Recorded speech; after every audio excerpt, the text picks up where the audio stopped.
그런 점에서 아셔야 되는 게 있습니다. 기독교 신앙은 행동규칙이나 명령이나 교훈 정도가 아니라는 거예요. 종교가 아닌 복음은 뭡니까? 복음은 내 진심이나 각오가 무너진 자리조차 하나님의 아들이신 예수가 다 이루셨고 그 이루신 것으로 너와 함께 한다는 거예요. 하나님의 아들이신 예수님이 자신 안에 있는 모든 것들 이루셨고 그 이루신 것으로 끝까지 여러분의 인생에 함께 하신다는 거예요. 기독교 신앙이 뭡니까? 기독교 신앙은 궁극적으로 예수님이 이루신 것이 우리의 삶의 내용이고 결론이라는 거예요. 누가복음 4장으로 얘기하면요, 우리의 감각과 우리의 이해와 전혀 다른 현실이 있을 수 있지만 예수님께서 승리하신 것은 곧 우리의 승리가 된다. 이게 이제 복음의 내용이죠. 근데 이 복음의 내용을 우리 자신에게 적용할 때 필요한 것이 있다고 하면 오늘 한 본문을 읽은 마태복음 16장 24절, 자기를 부인하고 자기 십자가를 지는 것입니다. 그래서 오늘 누가가 전한 구원과 치유의 5번째 설교 결론으로 유혹과 시험이 우리에게 늘 상존하는 기본 값이지만 자신의 한계와 실패를 안고 자기 자신을 포기하지 않고 견디는 것, 그게 바로 자기 부인이요 자기 십자가,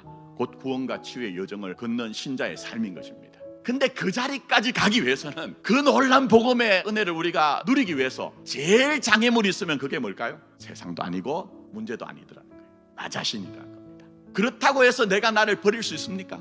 그렇지 않다는 거예요. 예수의 승리가 우리에게 나타날 때까지, 예수님이 우리의 죽음 같은 현실을 뚫고 들어와서 우리를 일으키실 때까지 내가 나 자신을 견디고 인내하고 나 자신을 안고 그 자리까지 가는 것이 자기 부인이요 자기 십자가라는 거예요. 그동안 조국교회 강대상에서는 설교자들이 자기 부인과 자기 십자가를 지는 것을 일사각오의 결기, 자기의 삶조차도 잃어버리고 일상조차도 포기하고 교회에 와서 열심을 내어서 종교적인 어떤 업적을 과업을 이루는 정도로 그렇게 설명했단 말입니다. 결정적으로는 십자가 사건이죠. 십자가 사건에서 베드로는 전혀 누구든지 제 목숨을 구원하고자 하면 잃을 것이요, 누구든지 나를 위하여 제 목숨을 잃으면 차절이란 말씀에 전혀 부합하지 않습니다. 베드로가 예수는 죽어 마땅하다는 식으로 맹세하며 예수를 저주까지 합니다. 제 목숨을 구원하고자 하면 잃을 것이요, 누구든지 나를 위하여 제 목숨을 잃으면 차절이란 것에 철저하게 실패한 게 베드로입니다. 그러나 그럴 때마다 베드로는 끝내지 않습니다. 자기를 견디며 살아가는 것, 이걸 자기 부인, 자기 십자가, 이렇게 되어야 되는 겁니다. 근데 여기서 중요한 게 있죠. 그럴 때 어느 자리까지 가느냐는 겁니다. 그러니까 예수님께서 십자가에 죽으시고 부활하신 후에 요한복음 21장은 예수님 말씀하시죠. 네가 나를 사랑하느냐, 그렇게 3번을 거듭하여 묻습니다. 그럴 때마다 베드로가 뭐라고 합니까? 내가 주를 사랑한 줄 누가 아신다고요? 사랑하면 저가 느끼고 저가 알지 어떻게 주가 아십니다, 이런 얘기합니까? 무너져 보니 진심과 각오는 있으나 안 된다는 이런 얘기입니다. 여러분이 내가 교회를 지키겠습니다 하는 것처럼, 내가 예수님을 위해서 살겠습니다 하는 것처럼 베드로는 내가 예수님을 지키겠습니다 했거든요. 그러나 십자가 앞에서 어떻게 됩니까? 예수님 지키는 것은 고사하고, 우리로 얘기하면 예수님께 도움되는 것은 고사하고, 교회를 지키는 것은 고사하고, 나 자신의 영혼 하나 지키지 못하는 것이 우리 인생의 실체라는 것이 거듭하여 드러나는 거예요.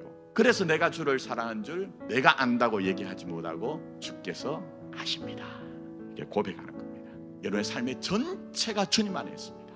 여러분의 삶의 전체가 그렇습니다. 성공만 아니라 실패도, 기쁨만 아니라 애통도, 건강할 때뿐만 아니라 약한 것도, 모든 여러분의 삶의 전체가 여러분 자신의 것으로 받아들인다면 그 자체가 자기 부인과 자기 십자가라는 겁니다. 여러분 인생 안에 들어와 사망을 이기고 부활로 역사하신 주님과 함께 삶으로 말미암아 여러분의 주신 삶의 모든 것들을 자기의 것들로 받아들이고 살아내는 그런 진짜 복이 있었으면 좋겠습니다. 이제 말씀을 맺으면서 자기를 안고 끝까지 산다는 것이 얼마나 위대한 것인가 하는 것들을 제가 시 한 편 읽어드릴게요. 자화상 윤동주 삼모퉁이를 돌아 논가 외딴 우물을 홀로 찾아가선 가만히 들여다봅니다. 우물 속에는 달이 밝고 구름이 흐르고 하늘이 펼치고 파란 바람이 불고 가을이 있습니다. 그리고 한 사나이가 있습니다. 어쩐지 그 사나이가 미워져 돌아갑니다. 돌아가다 생각하니 그 사나이가 가엾어집니다. 도로가 들여다보니 사나이는 그대로 있습니다. 다시 그 사나이가 미워져 돌아갑니다. 돌아가다 생각하니 그 사나이가 그리워집니다. 우물 속에는 달이 밝고 구름이 흐르고 하늘이 펼치고 파란 바람이 불고 가을 있고 추억처럼 사나이가 있습니다.